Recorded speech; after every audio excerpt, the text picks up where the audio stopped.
मध्य प्रदेश की राजधानी भोपाल में भाजपा कार्यालय में मैं हूं भाजपा फ्यूचर फोर्स के 2 दिवसीय बूट कैंप का आयोजन किया गया, जिसके उद्घाटन सत्र में शामिल होने के लिए खुद प्रदेश के मुख्यमंत्री मोहन यादव पहुंचे।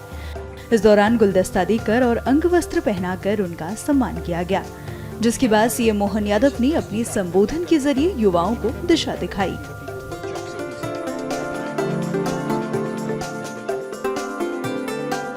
हमारी पार्टी का नाम क्या है? अब भारत तो पूरा सबके लिए हो गया, हम काय के लिए काम कर रहे हैं? तो आपको बात ध्यान में आ गई कि नहीं आ गई? ये कौन सी पार्टी है? तो जनता पार्टी मतलब जनता की लड़ाई लड़ना चाहता है और लोकतंत्र की रक्षा में ये जनसेवक बन रहे हैं। तो जब जनसेवक बन रहे हैं तो हमको अब अपने अपने प्रोफेशनल में जाना पड़ेगा। हम अपने परिवार को भी पालें, अपने जो दायित्व है उसका भी निर्वहन करें, लेकिन सच्चे अर्थों में लोकतंत्र को बचाना पड़ेगा ना। तो लोकतंत्र को मारने वाले कौन कौन लोग हैं? उधर देखो आप, उनकी साइड में एक खानदान है, जिन खानदान के साथ नेहरू जी के पहले सरदार वल्लभ भाई पटेल, नेताजी सुभाष चंद्र बोस, सारे पंडित मदन मोहन मालवीय, उन्हें तो बनारस हिंदू विश्वविद्यालय की स्थापना की। हिंदू में कोई ऐसी उनकी बात, बाल गंगाधर तिलक क्या चालू करा था उनने? गणेश करा था ना। अब ये क्यों नहीं राम जी के दर्शन करने जा रहे हैं अयोध्या? इनकी पार्टी के राष्ट्रीय अध्यक्ष थे ना वो, तो भगवान ने क्या बिगाड़ा? बनारस में हिंदू विश्वविद्यालय की स्थापना कर रहे हैं। लेकिन इस शब्द को छोड़कर, क्योंकि पता नहीं क्या अपनी कल्पना कर ली, दुर्भाग्य से, जैसे मैं पृथ्वीराज सिंह चौहान से बात की थी, तो सोमनाथ का मंदिर तोड़ने का पाप किसने किया था? और सोमनाथ के समय देश हो चुका था गुलाम, तोड़ दिया उनने, कोई बात नहीं। तो जब दोबारा सोमनाथ का मंदिर बना 47 में, तो सरदार वल्लभ भाई पटेल किसके नेता थे? किस पार्टी के नेता थे? देश के उप प्रधानमंत्री थे। उन्होंने अपनी जनता से जुटाकर, जैसे राम मंदिर अभी बनाया, ऐसे जनता से धन जुटा करके सोमनाथ का मंदिर बनाया, और सोमनाथ का मंदिर बना करके बाकायदा प्रधानमंत्री को पत्र लिखा और निमंत्रण देने गए। क्या मंदिर बन गया? कोई धनराशि नहीं चाहिए थी।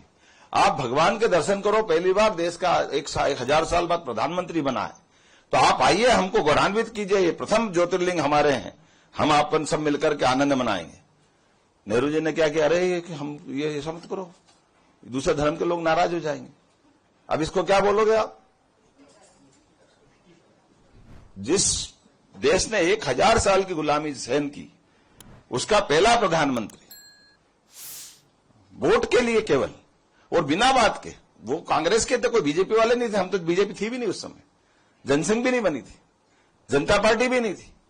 उनकी पार्टी के समय थे। डॉक्टर राजेंद्र प्रसाद जी को जोरदार धन्यवाद दो आप, डॉक्टर राजेंद्र प्रसाद के लिए, इस बात के लिए। राष्ट्रपति थे वो, उनको बुलाया और उन्होंने कहा मैं डंके की चोट आऊंगा। क्योंकि हम अपने इस छोटे छोटे स्वार्थ में अपने देश के मूल नैतिक मूल्यों को, देश की सनातन संस्कृति को भूल सकते हैं क्या? तो हमको याद रखना पड़ेगा। तो ऐसे इस अवस्था में मैंने आपको केवल स्मरण कराया, और इसलिए आनंद आया कि देश के दूसरे प्रधानमंत्री मोदी जी है, जो भगवान राम मंदिर में शिलान्यास में भी बैठे और लोकार्पण पे भी जाकर के बैठे। ये अपने देश का बीच का लंबा टाइम चला गया।